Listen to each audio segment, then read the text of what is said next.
So when you actually look at what the theory says is how does change happen across all these different parts of the system? And there's two things that it primarily comes down to. Number one is a social identity group in which you have a collective shared vision, values, and purpose. In our case, ours is Cultural Catalyst. That's our social identity group for people who are like hearing this and they're like, I didn't hear that until now, but that's totally me. Yeah, that's been designed that way so that people can either identify in or identify out.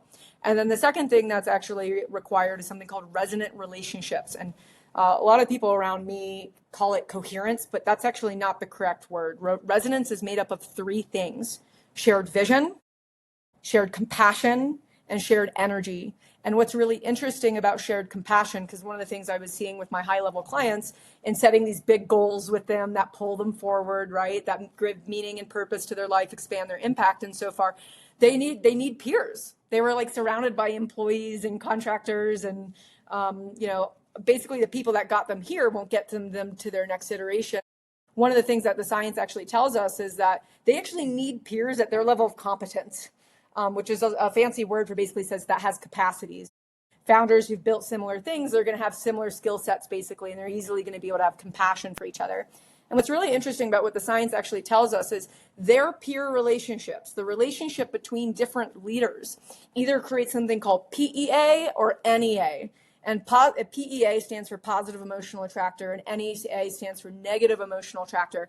And that's the physiological and neurological state that actually sustains change or actually halts change in the process.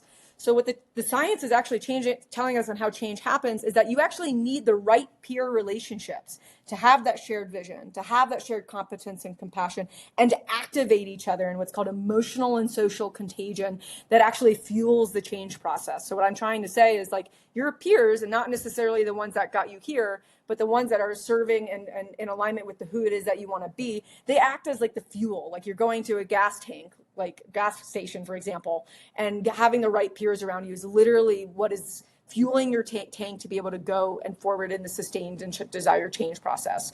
So that's actually how the science works.